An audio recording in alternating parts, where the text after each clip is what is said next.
So is feminism making men weak? Is it making men weak? I think feminism started in the right way, like 100%. But I do think that the way that feminism has gone now, I don't think it's making men weak. I think it's just meant that, again, like I mentioned earlier, there's a vacuum. Men don't know where they stand anymore. Are we needed? Do you need us to open the jar for you? Do you need us to? You can do it. So where do we go here from here? So I think it's just made them lazy. I think it's made men lazy. They don't have to step up now. They don't have to try too hard. It's I can get a girl from Tinder if I want to. I don't have to go up to them now and try to woo them with my charm or anything. It's just it's laziness. I think it's made men lazy. You talked about emotional intelligence quite a lot. So what is it? What is that one thing that emotionally intelligent men do differently? One thing is that we listen more. We're not quick to quickly respond or react. Oh, that's another thing. So we respond, not react, which is the difference. You understand the difference? Of course, it is. Taking our time.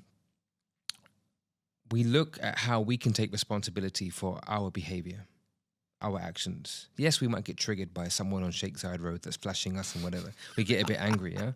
But it's about looking at us and thinking, right, okay, why am I angry? Or why did I react like that with my wife? And taking that time, really reflecting and seeing, how can I evolve from this part of myself? That for me is the most intelligent man. It's not being emotional. It's not crying and like letting it all out. Maybe sometimes you have to do that, but then you pick yourself up and you think, right, something's got to change, and I'm going to be that change. Like I was not a good man growing up. Okay, I was forgetting all the other stuff about lack of confidence and all these things. I was someone that I couldn't set boundaries. I wouldn't speak up. I would cheat. Oh, okay. Yeah. And I was a very angry man. And I'd blame the world around me. And I had to change that. I was not emotionally intelligent. I was intelligent and I was emotional, but I wasn't emotionally intelligent, Yeah. Evolving through that meant that I had to look at all of those behaviors and think, right, something's got to give. Let me go to therapy. Let me start working with a coach. Let me do all these things. And now I have a sense of, I know who I am.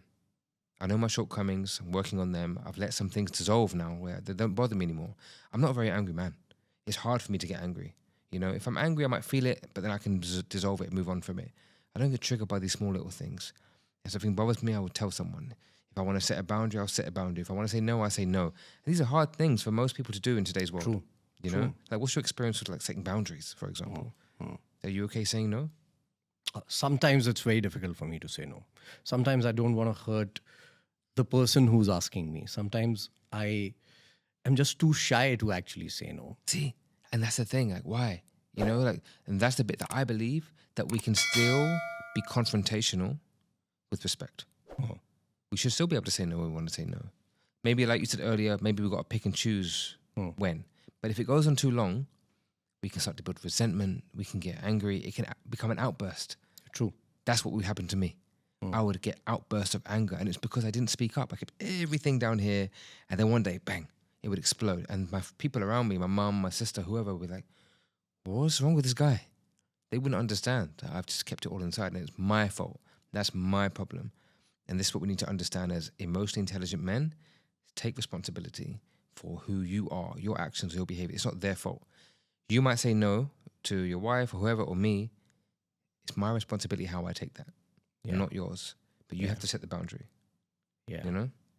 So what I understand from this, it's not great to be a yes man always. That's what you're saying. Definitely not.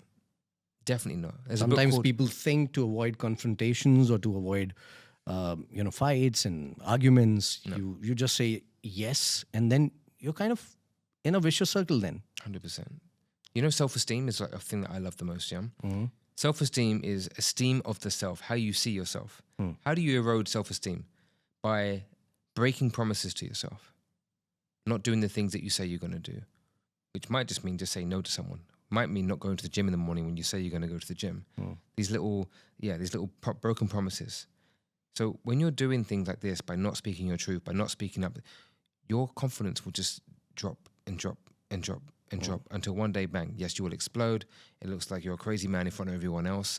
So it is important to say no from time to time. It is important that you say yes when you want to say yes. It is important to have an opinion. A lot of the men that I coach, they're in relationships, for example, with their partners or wives or whoever it might be, and they feel like passengers in their own life.